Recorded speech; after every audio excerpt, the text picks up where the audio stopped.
పవి అతనికి ఒకసారి కాల్ చేసి భువనగిరిలో ఎక్కడ కలవాలో అడుగు. సరే.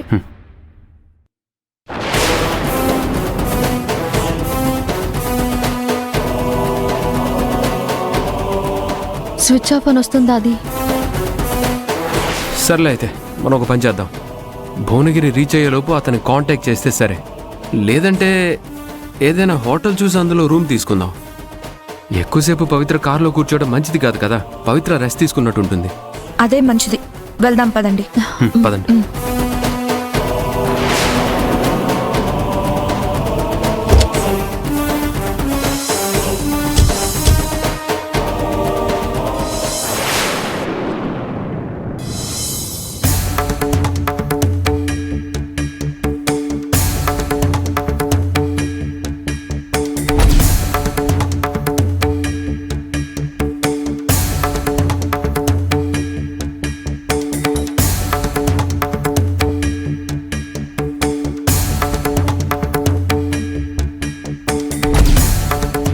ఏమండి, నేను సంజనతో మాట్లాడాను.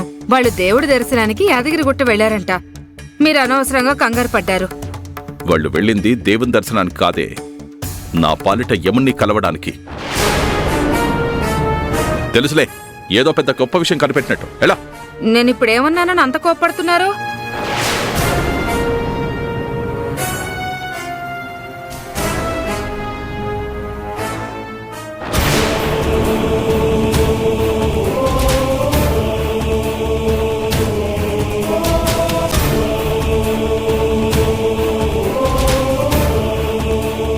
మనం వచ్చి చాలాసేపు అయింది, అతను ఫోన్ చేయలేదు. మనం చేస్తుంటే స్విచ్ ఆఫ్ అని వస్తుంది. ఇప్పుడు ఏం చేద్దాం? అసలు వాడెవడో ఫోన్ చేస్తే అది నమ్మి మనం ఇక్కడ దాకా రావడమే పెద్ద తప్పు. ఇప్పుడు టెన్షన్ పడి ఏం లాభం? ఇప్పటికైనా మించిపోయింది లేదు, వెళ్ళిపోదాం పదండి. లేదు సంజు, పవికొచ్చింది ఆట పట్టించడానికో డైవర్ట్ చేయడానికో వచ్చిన ఫోన్లో నాకు అనిపించట్లేదు. అన్నయ్య చావుకి సంబంధించి సంథింగ్ ఏదో నిజం చెప్పాలని ఫోన్ చేసినట్టు నాకు అనిపిస్తుంది. పవి ఒక్కతే రావాలని అతను కండిషన్ పెట్టాడంటే అతను ఎలాంటి ప్రాబ్లమ్స్లో ఉన్నాడో ఏంటో. ఎనీ టైం ఫోన్ రావచ్చు, మనం వెయిట్ చేద్దాం.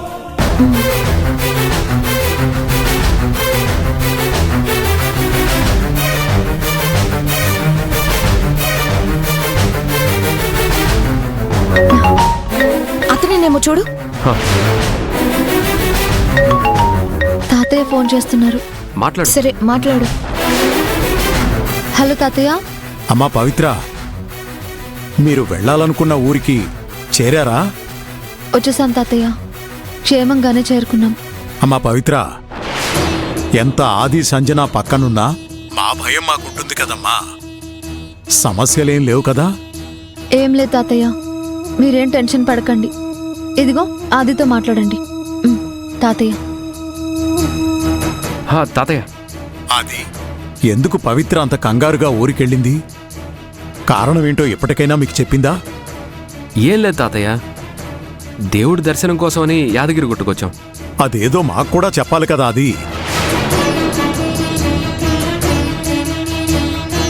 యాదగిరి గుట్టకెళ్లారంట. నాకివ్వండి, నేను మాట్లాడతాను. ఆది, ఒకసారి పవిత్రకిస్తావా బాబు? ఇస్తున్నాను బామ్మ. పవి, బామ్మ మాట్లాడతారంట. హలో అమ్మా పవిత్ర, ఏమైనా తిన్నావా తల్లి? ప్రయాణంలో ఏమైనా అలసట కలిగిందా? కొంచెం తిన్నానమ్మా, కొంచెం టైర్డ్గా ఉంది అంతే, ఏం ప్రాబ్లం లేదు. జాగ్రత్త తల్లి. సరేనానమ్మా, ఉంటాను. సరేనమ్మా.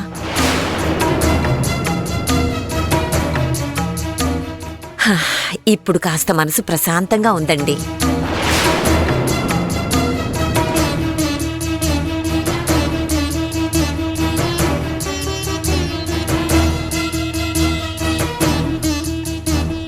పవి, నేను వెళ్ళి నీకు జ్యూస్ తీసుకొని వస్తాను. అయ్యో అదేం వద్దా, అది అలాగే అంటుంది. నువ్వు వెళ్ళి తీసుకుని రారా. సరే, జాగ్రత్త. నేను చూసుకుంటానులే, నువ్వు వెళ్ళిరా.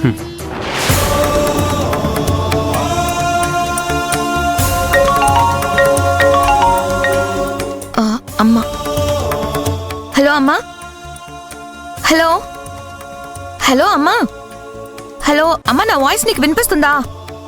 సిగ్నల్ లేనట్టుంది. నేను బయటకు వచ్చి చేస్తాను. పవి, నేను అమ్మతో మాట్లాడొస్తాను.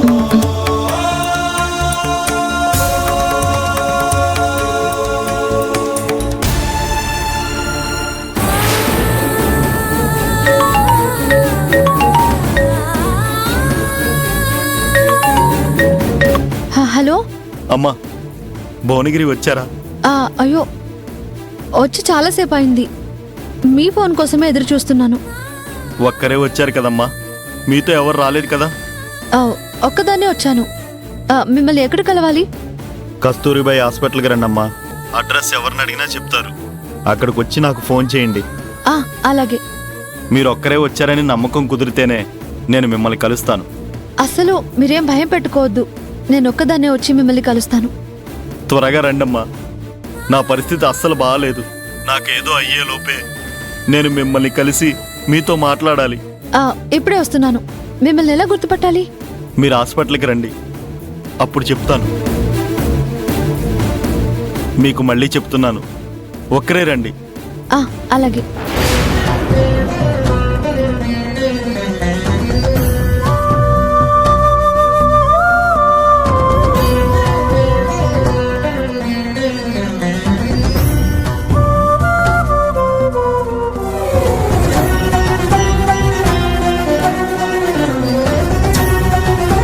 పవి, పవి,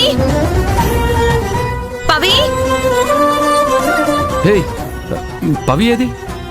పవిత్ర చెప్పకుండా ఎక్కడికో వెళ్ళింది, కనిపించడం లేదు. హే, నీకు అసలు బుద్ధుందా? జాగ్రత్తగా చూసుకోవాలి కదా. అమ్మ ఫోన్ చేసింది, సిగ్నల్ సరిగ్గా లేదని బయటకు వెళ్ళాను. ఇక్కడికి వచ్చి చూస్తే లేదు. బహుశా అతను ఫోన్ చేస్తే చెప్పకుండా వెళ్ళిందేమో. వాడెవడో తెలీదు, ఎక్కడుంటాడో తెలీదు. సరే, ముందు హోటల్ అంతా వెతుకుదాం పదా. ఇలా జరుగుతుందని నీకు ముందే చెప్పాను. సరే, తొందరగా వెళ్ళాను రా. అక్కడ చూడు. అటే. అలాగే.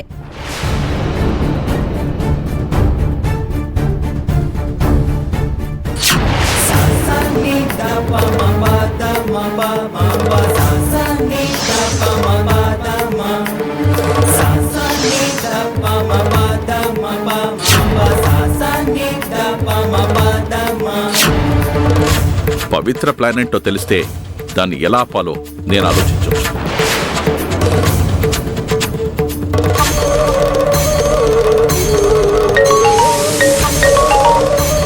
డాడీ, ఏంటమ్మా సంజన, అక్కడ ఏం జరుగుతుంది? అతనెవరో పవిత్రని కలవాలన్నాడు అన్నావుగా, కలిశాడా? అసలు పవిత్ర ఇక్కడ లేదు డాడీ. చెప్పకుండా ఎక్కడికో వెళ్ళిపోయింది.